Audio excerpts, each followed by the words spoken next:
I think for the new world here is with AI and agents, right? Agents are the next non-human identity, right? We had the non-human identity for service accounts and things like that.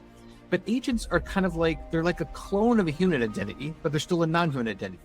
The reality is, I may be slightly conservative when I say that every company 3 years from now will have 10 times the number of agents as they do humans. And I may be conservative, right? So companies are going to have thousands and thousands of agents. And so therefore you need to monitor them, right? And sometimes you may need to block them. I'll give you an example, say for a company, hypothetically, let's look at their earnings, right? And say you should be able to get access to that data. But there's windows where things are closed down, so you should not have access because we're about N days before the announcement of earnings. So that's one of the attributes. So it's really, no, that agent should not have access to that because it's in that window. Welcome to the AI GovSec discussion series.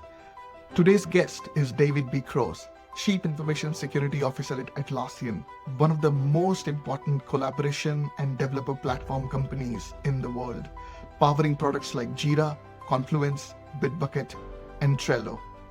I think what makes David's perspective especially valuable is that he sits right at the intersection of enterprise security, developer platforms, AI, software supply chain risk, and venture-backed cybersecurity innovation.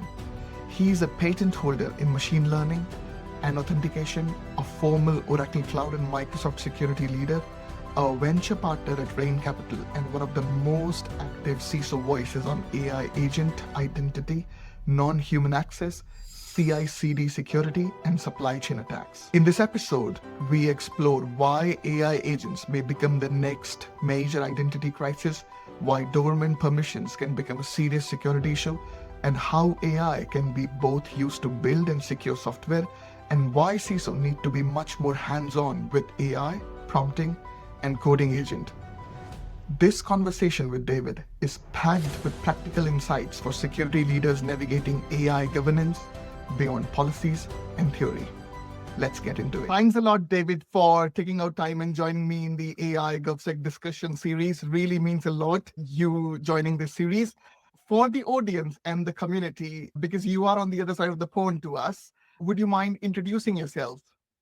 Absolutely. I'm David Cross. I'm currently the CISO for Atlassian. I'm also a venture partner at Rain Capital VC. I'm very active in the cybersecurity community for probably the last 20 years. Amazing. So let's jump into it, right? As you said, you are the CISO of Atlassian, a platform that millions of developers and teams rely on daily. And Atlassian is launching a lot of products, a lot of AI agents within Jira, invest heavily in MCP. From a security perspective, how do you make sure that security is part of whatever the build and is going on and whatever is getting out there for the customers? Great question. Certainly, we say, our platform, called Rovo, right, is pretty popular now. And really, part of what we do is actually, as we build our software with Rovo, we actually use Rovo to help secure it. So we do everything of like how we're doing automation testing, the things of actually looking and scanning things, and actually then remediating as naturally as we do find scans, right? We may find a bug or a vulnerability, and how we use Rovo AI itself to remediate that. And so we're getting about 50% of these things that are found in the early software development lifecycle that are automatically remediated because of the capabilities of AI. So it's a real win-win, to say the least. This is really insightful. I think you're using the power of AI in both sides. So A, to shipping the product, but then B, to align the security principles of AI via AI, if that's the right way. Absolutely. And the things that we do is, I like to say to lots of people saying is there's security for AI and there's AI for security, right? And certainly one of the things is that what we do, just like for pen testing, we do automatic pen testing now, it's all automated and things like that. And red teaming as we build the models every day, we're testing it every day. It's not once a quarter. So that's like how we have security for AI. But then also we use AI for security. So we want to do vulnerability scanning and things type of things. So we use AI to help us with that. Moving on, I know you also hold patents in both machine learning, change control, and authentication for software deployment. So how has the engineering background, which you have, shaped how you approach the AI governance and AI security differently from the typical CISOs we see who come from a pure risk or audit background?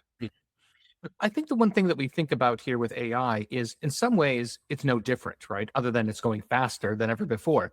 But ultimately, what we do is we want to have the same software development and security development lifecycle controls, right? Just like any other piece of software. Before, it's no different. We're not building anything different. We just have to maintain those same controls. And that's really how we look at it. Is if you think it's so different, that's where people make the mistake. So what I'm hearing there is treat it as any technology, how you deal with the security problems or how you manage the risk around it. Like just treat it similarly rather than trying to think it's a rocket science or anything like that. Absolutely. I think that the nice thing is, like I said before, is how we use AI itself, right? I think the big thing now is like historically, if you build a piece of software, you may do it like once a quarter or once a year, things like that. Now we're saying that, hey, we're going much faster. Therefore, we just have to go equally faster in the same pace, the same velocity. And we just use AI to help it. AI is going faster, but so is all our software development and security development lifecycle tools. Got it. And I know you have also been vocal about the AI agents, which must be treated as a new or high risk class of non human identity with a dedicated lifecycle framework like we typically have for humans, like for traditional IAMs. What does this lifecycle from your perspective actually look like in practice? And where is most organizations failing? Great question. So I think for the new world here is with AI and agents, right? Agents are the next non-human identity, right? We had the non-human identity for service accounts and things like that. But agents are kind of like they're like a clone of a human identity, but they're still a non-human identity. And so I think this is one of the challenges that organizations have is like, well, how do they manage those identities? How do they manage those permissions, right? And so I think that's where sometimes they need help using various other tools and startups. Like there's many companies that are doing this. So I've seen some of the identity providers are kind of helping this space. The second thing is really the monitoring, right? Is that today, when a human does any kind of action, authentication, or authorization, we have the logs, right? So the same thing we need for agents. Do you have the logs? Because if you have the logs, that means you can then do the alerting, right? You can do the detection. And also you can do the analysis. When something goes wrong, you can say, what went wrong? Oh, I have the logs. Let's look into it so we can make sure it never happens again. And I know just on the back of it, slightly probing there is if an AI agent who has the permissions which it needs, and maybe it's doing some sensitive process support in the business, and if it goes rogue, like the Meta incident, I know you have shared that as well. How, what is your perspective to how to contain it very quickly rather than it sort of cascades into the organization? Yeah, I think companies are doing different things. It's certainly one of the things we built of our own on Rovo and internally, right? We kind of doing our own observability, right? It's pretty easy how you can build things quickly, right? But other companies are using things like Striker.ai and Gnostic.ai and Unmanifold. There's some different ones. Like, how do you monitor these agents so that you can either detect they're doing something or you're blocking them, right? And so many companies that are having this plethora of agents or vibe coders inside their companies and don't have the monitor, this is what they need actually to help them in that space. Understand. And is this from your perspective, just out of curiosity, is like a white space for any startups as well? Or do you see a lot of startups popping in this area of monitoring observability for AI agents? Because I know on the identity side, preventative side, there's lots going on there. But is it the same case here as well? Or Yeah, I know. Is it a white space? For sure. I think it's because it's part of the future. The reality is I may be slightly conservative when I say that every company 3 years from now will have 10 times the number of agents as they do humans. And I may be conservative, right? So companies are going to have thousands and thousands of agents. And so therefore you need to monitor them, right? And sometimes you may need to block them. So no matter how hard or how good your company may be in the coding and policies and validation, an agent, if something goes wrong, you need to block it, right? And so today we can do this with humans, right? We can say, with controlled access, right? It's like, wow, David, you're a weird period of time. You're coming in from a different device and from this IP. Nope, you're blocked. We kind of have the same thing with agents, don't we? absolutely 100% aligned. I know you have also shared the stat about the 96% of enterprise permissions go unused and the AI agents inherits them. And we've seen few examples with the Copilot and SharePoint permissions getting exploited there. And obviously, AI agents will inherit these permissions and turn dormant access into a security crisis. From your perspective, and obviously you will have some very good strategies as you are doing that at your organization, how do you prevent these from happening right now? And if you are advising a peer CISO, what should be his top 3 things which he should be doing to prevent this? Yeah, great question. Certainly, as I go back to my point of non-human identities, a lot of times you're cloning, that Mm. human, right? Let's clone the identity of an HR person and build an agent to do some reporting. Well, the HR person has lots of permissions. Not only can they read reports and data, they can write to it, they can change it. Well, okay, so that clone doesn't make sense, does it?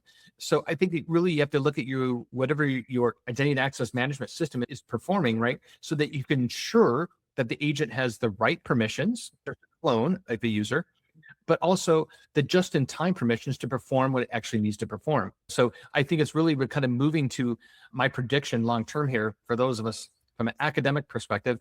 I don't know how many years ago, was it 50 years ago? I'm not sure. Remember attribute-based access control, right? And so people say, oh, that's so theoretical. It's only used in defense departments.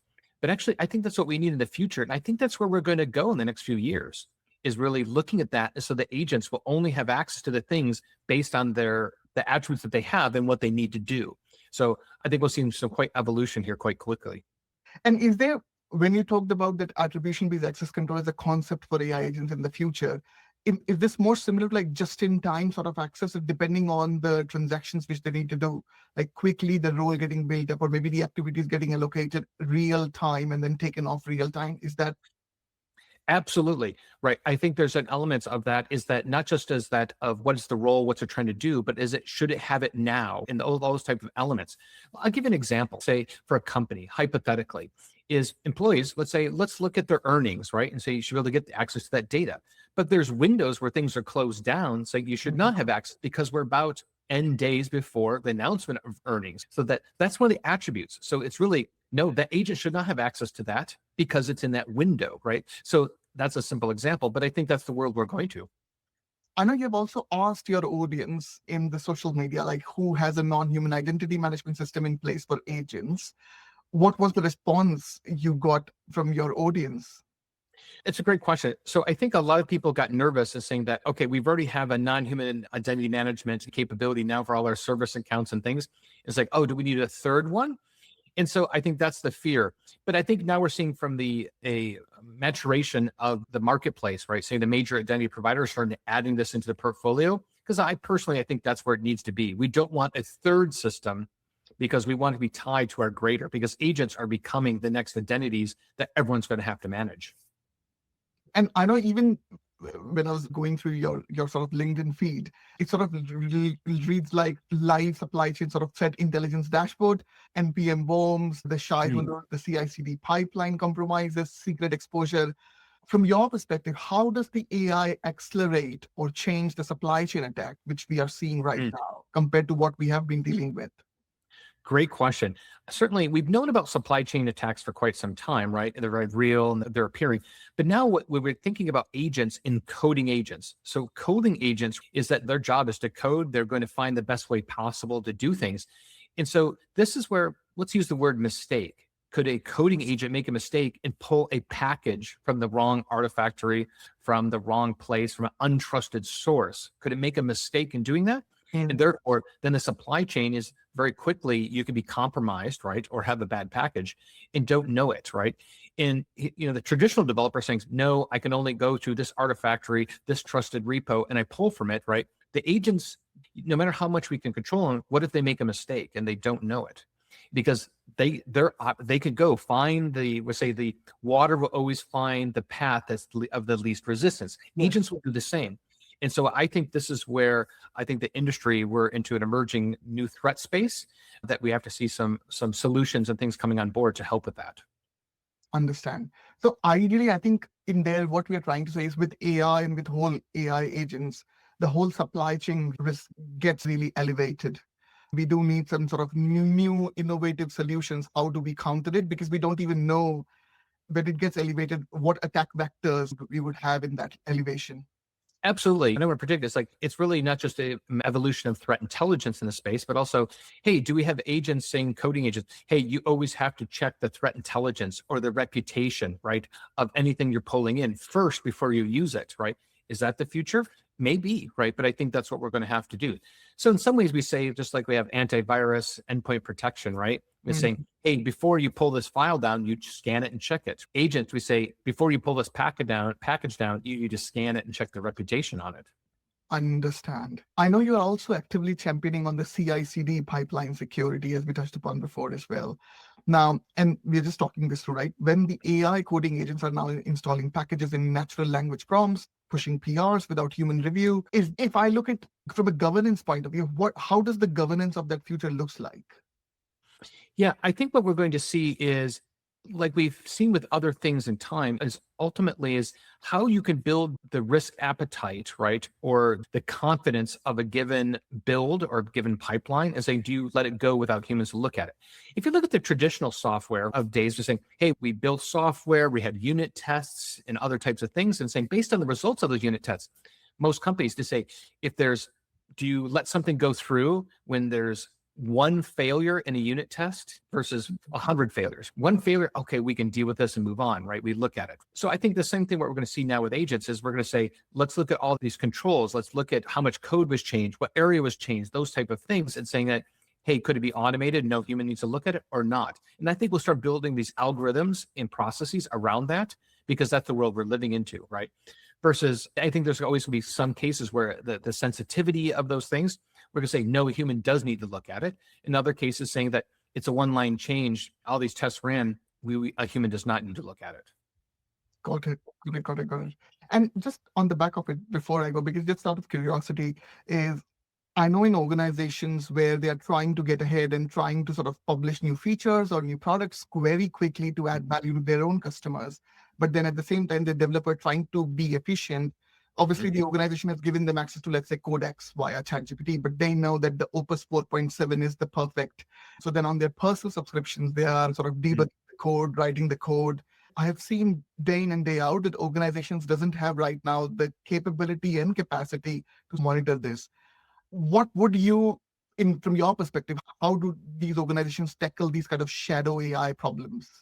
Oh, great question.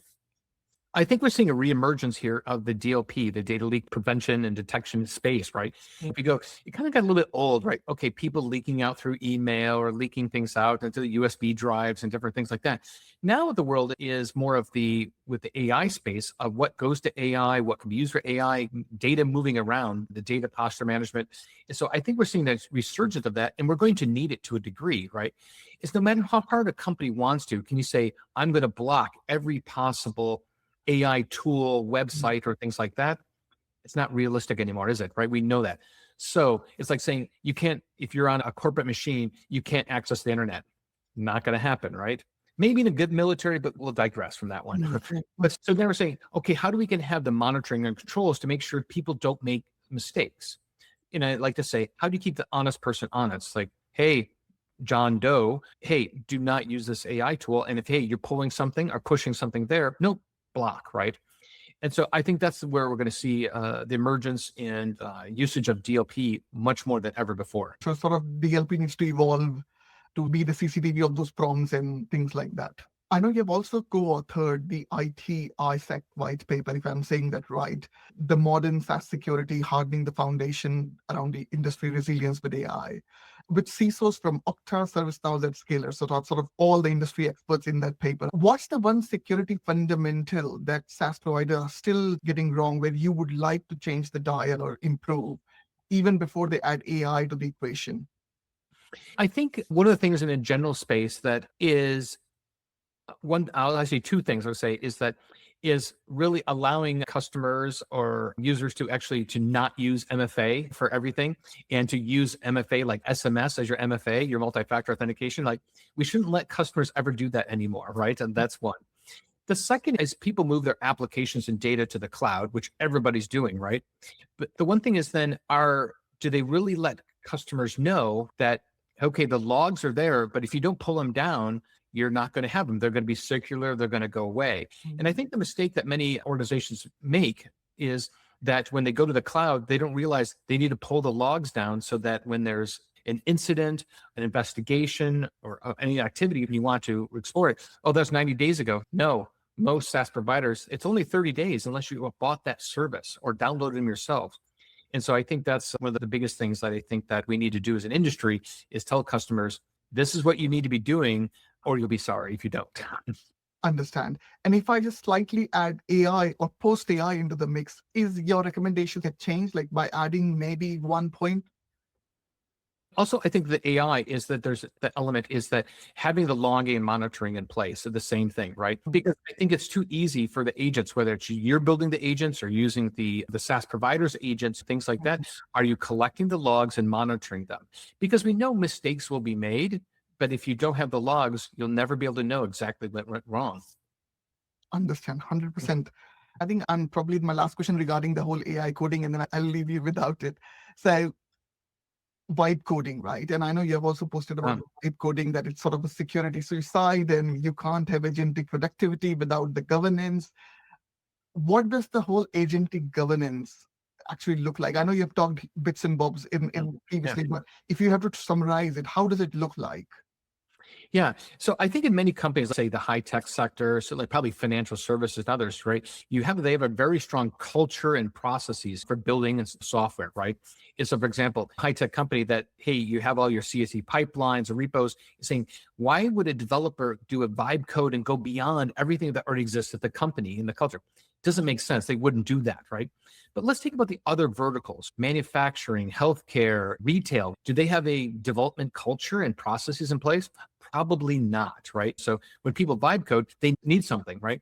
So I think this is actually their space for the startups is that, hey, companies, employees are going to vibe code. So here can you have the tools in place to help them to make sure that the software that they built is compliant, secure, and private, because you don't have those systems and pipelines in your environment. So therefore you need something. So everybody, we know we can't block you from vibe coding, but you use these tools so that you can do it safely. Understand. I think this is a really innovative point, because even I've done sort of 8 to 10 of these and I haven't heard this. So this is really a problem statement. You highlighted that operations bizarre attackers are now monetizing on the shadow AI. And I know we touched upon the shadow AI piece slightly by reselling the stolen LLM API or the API keys for a commercial service. Shadow AI has actually gone from governance issue to more commercially monetized attack, if I may. Now, how should a CISO should see this? Is it more a CISO problem, or is this becomes more a CFO problem? Oh, great question. I think we're entering a world now, right? Is we certainly, even 6 months ago, we're saying that people need to look at, okay, what is the ROI for AI, right? You're building something, you say, wow, we're going to save 1 hour a week, but it's going to cost us a billion tokens to do that. Well, that doesn't make economic sense. But now I think that we're saying everybody use AI, right? And what will be the cost will be, right? If we go back, how many years ago we had a very limited internet bandwidth, right? There's only the T1 lines, right? Everyone's clogging the internet for a given site. So I think we're into this new world. So it's a combination, I wouldn't say, of not just the CFO or the CISO, but also the CIO, right? And let's understand is that how do you allocate that? How do you have some measurement to say that you know that what people are going to do, right, are actually going to have a good ROI? Because if everybody can say, yes, you can use your favorite coding agent or your agent and do whatever you want. How many tokens, if you really wanted to right now, how many tokens could you use if you wanted to? Is there a limit? How do you block it, right? It's a whole new dangerous space. And I could see this because with the latest RSEC and the NVIDIA CEO saying that engineers should be measured by the amount of tokens they're using and allocate them as their salaries. I think the whole tokenization and usage of tokenization has been growing in organizations. So we do need something to control it. Yes. And also, I think it's how a person knows exactly how much are they actually using and what would be the cost of it. Maybe I remember incorrectly, but a bandwidth saying I'm going to do something. How much bandwidth is this going to use, or those type of things? So they're saying, hey, you can access this query, but this is going to cost 1 million tokens. Does that make sense for you to do that before you click yes? And sometimes it gives you that thought, right? Oh, I was just playing around. I really don't want to spend out of my budget. Or people have a clear budget, right? Mm-hmm. Things like your checking account, right? Saying, user, you have a budget that we're trying to do on a per role basis, for example, saying, okay, you're going to do a query, you're going to do something with your agent, right? Oh, here's the cost, and how does that go against your current budget? Understand. Yeah. I think it's a new way of budgeting, and it's just how do you model that forecast that for these That's right. activities is what you need. Yeah. I think at your current organizations, you're embedding, as we said, about AI in different products, in the AI agent Rovo, which you mentioned, MCP servers. How do you balance the fast, the acceleration of building new features, of like doing more innovation into the product and taking it to the customers versus security governance in place? I know you've mentioned about the AI agent Rovo itself, but from a governance point of view, how does this look like? Whatever you can share. Yeah, absolutely. Nothing changes, right? Certainly, we have a lot of commitments in governance from everything from audits and regulations, those type of things. That doesn't change. But what's so nice now with AI, it's so quickly and easily you can say that, hey, would this be a change or a violation or a failure for those given regulations, that given audits? Because AI can do it in before saying, okay, let's do analysis and let's do some modeling or and reviews on those type of things. As humans, like, well, you can only do so much. But now when AI can do it, maybe I'm exaggerating in seconds, but it does it in minutes, whether it's code, whether it's a change, those type of things, and you know exactly what to do or not do. We can do it in real time. So we can go just as fast using AI in the same way. And that's what's exciting. So, yeah, as you said before, like use AI to build your products, but then use AI to secure them as well or run your governance. And Absolutely. then you will be able to match the pace. Understand. And the way we like to think about it is we say is AI driven or AI native coding, where we say AI native software development lifecycle, right? And that's what it's all about. Hmm. Hmm. I think you've coined the term here, which is AI native SDLC, which will be, I think, used maybe 2 years as a synonym to SDLC. I know you've also talked about the technical CISO, which is like an essential element why AI is a force multiplier and not a replacement. And I think some of it is what you already answered, but just a little bit more on there. Can you unpack, particularly for CISOs who are under pressure to reduce the headcount from AI, that how they can do more with AI, but then you still need human in the loop, or you are from the other camp where they could be really effective with the AI only and keep going to reduce the headcount? Yeah, so I think the paper that I also contributed to, where was it, earlier this year, last year, I think, is the from the ITISEC, the SAS special interest group, right? We basically say that, hey, AI is your productivity enhancer for all levels, right? And so really, I'm not really seeing the pressure saying, hey, reduce people. An element is that now we have the capability that people are more productive than ever before. And certainly, if there's an attrition or other change, or you want to do more, it's like you can do more now.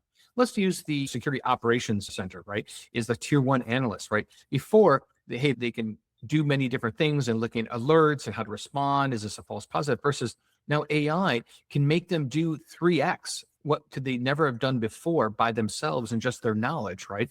And so before you say, well, we need 15 people for tier one SOC, right? Well, maybe because the productivity and capabilities are enhanced so much, maybe we don't need as many as that. And that's what we're seeing at all levels. I certainly think as a CISO myself is now is saying, oh, name your favorite audit or regulation and saying, hey, we're going to make a change. Will this violate that or not? Well, before I may have to take hours to research and do my analysis. Now I can do it in minutes, right? Because I know enough, I can do it in minutes. My productivity went 3x the same as well. Understand. As you said before, you also sit on the as a venture partner on the Rain Capital, right? Investing in cybersecurity and AI security startups. And maybe I've asked this before, but I'll still ask it. Where is that white space you see still, even after doing so much in this area? Where do you see there's a white space and it's underfunded from an AI security problem perspective or governance perspective? Yeah, so I think the biggest space right now certainly is the, I'm going to say the agentic security is everyone, every company, every organization of all types, you're going to have agents, right? You're going to have agents from third parties. You're going to build your own agents. You're going to have the rogue agents to a degree, right? And I think you need to have the identity and access management, right? You need to have the monitoring, right? You need to have the alerting, right? You need to have the logging, right? And you need to have the governance on that, right? And so it's not a question if you need it, everybody's going to need it, right? That's just the reality, right? And so I think that is one of the biggest growth space that I've seen in many years. It's around everything around the AI agent security landscape is where there's a lot of opportunities, what we see. Yeah, it's really the agents are the new identities, right? That are Mhm. never going to go away. No, 100% aligned. So we are moving to the final section. You have been a CISO at sort of Microsoft, Oracle, and now Atlassian. Looking at 12 to 24 months ahead, what would you advise your peers as security leaders, CISOs, that they should start right away or they should have started 2 months ago in 2026? It was only wasn't that long ago we had the RSA conference. I was talking to some of the peers and things like that. And my friend and colleague Gotti Everin basically said he is telling all the CISOs, hey, if you're not already using coding agents now, right, you're already failed, right? And I think is the things that's been controversial when I say it, I say CISOs, you need to be technical, you need to be hands-on. People, oh no, that's not the world. But now let me ask you this. Can any CISO survive and say, I don't know how to do prompting. I don't know what prompt injection is. I don't know what an escape or MCP server is. Who would want a CISO to say, oh, I don't touch AI. I don't know how it works. I've never done it myself. It's unthinkable, isn't it? Mm. And so I think that's a question everyone is asking themselves is that, hey, if you're not actually learning to prompt and do things yourself, you are behind and you're going to problem space for your, not just yourself, but your entire organization.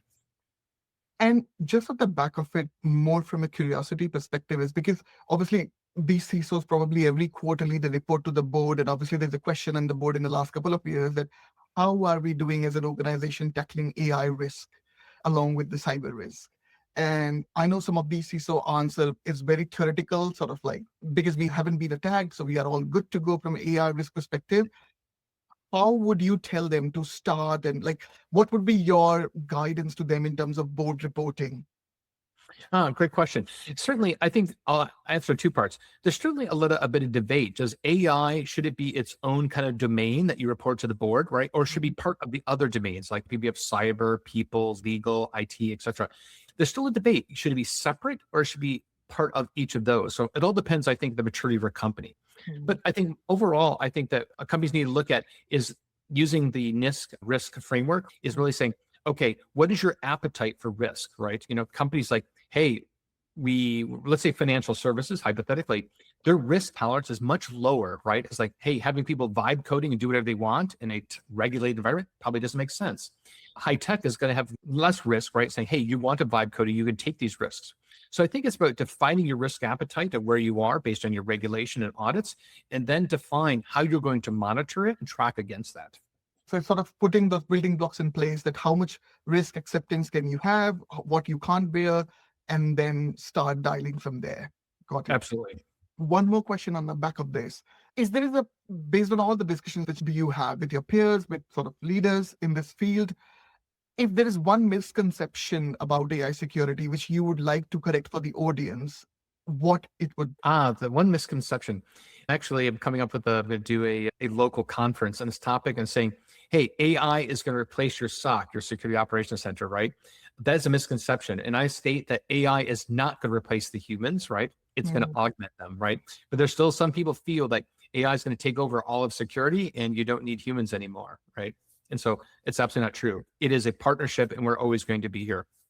Because I guess the other angle is I was talking in the other podcast with Cynthia, and she had the same view that if you just have AI agents replacing all of your team, then you even lose the diversity, the background, the culture which they bring in along, and they add so much value because of that. Versus it's like 6 AI agents are just copy of themselves, no cultural diversity, nothing. Absolutely. I'll say that I mentioned another podcast. So there was actually an interview a number of last year, I think it was, and was Eric Schmidt, right? Formerly of Google. And he was doing an interview with some of from the podcast, the All In podcast, right? And Eric Schmidt basically said AI provides the middle, right? It does not own and understand the end to end of everything, right? That's where humans come into play. Because one thing is that every second, every minute, every hour, every day, things are changing, right? And humans understand how to adapt, to those things end to end. AI is a tool in the middle, but it's never going to have everything end to end. Yeah, no, makes sense. Now the final section of the podcast is where I'm going to ask you a question which is left by the previous guest. Mm. and they didn't know who the next guest will be, but it's just like a random question in the AI security and governance space. You can pass or you can answer your choice. And then I will ask you to give me a question which I can ask to the next guest. Right. So here's the question for you. How, as a CISO right now, are you modeling the skills which will be needed for your team in the next 3 to 5 years right now so that the teams can get trained on it? Great question.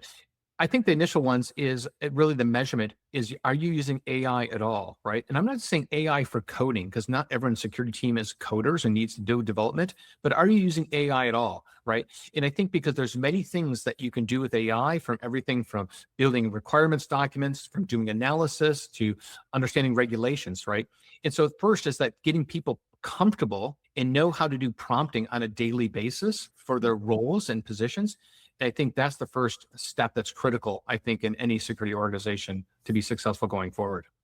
Got it. And do you want to give one example on the back of this, like how this could be brought into practice? Absolutely. So there's one of the things that our company, we recently acquired a company thing called DX, right? I don't know if you heard of it. And certainly we do it to measure, like, how are people using the tools or not, right, in their productivity. And that's really helping us to say that, wow, only 30% of my organization is not using AI at all for some reason. Let's understanding that. And what's the gap? Is it a training gap, right? Is it a misunderstanding gap? Is it an accessibility gap? And that's what we try to do to understand that and drilling into it. And sometimes it's the people that, I'll say the analogy of, let's go swimming in the lake, but oh, it looks dark and it looks cold and I've never been in there. I don't know what to do. We got to help them. No, step, put your feet into the water, try it out. It's okay. And sometimes some people need that before going into a lake. Got it. I think really solid example out there. Thank you for that. I think now it's your turn to leave a question for the next guest. My question for the next guest is to take it to the next level, saying that now that AI is available and people are using it, the question is, as a CISO, are you using an AI coding agent to start coding yourself? Very interesting. I think your next guest will love that one. Yeah, she is a CISO in a legal team, so she's a sort of an internal role, but then also an external role like a partner. It's really interesting to hear the answer for this one. Perfect. Thanks a lot, David. This brings us to the end of the podcast. Thank you for joining me.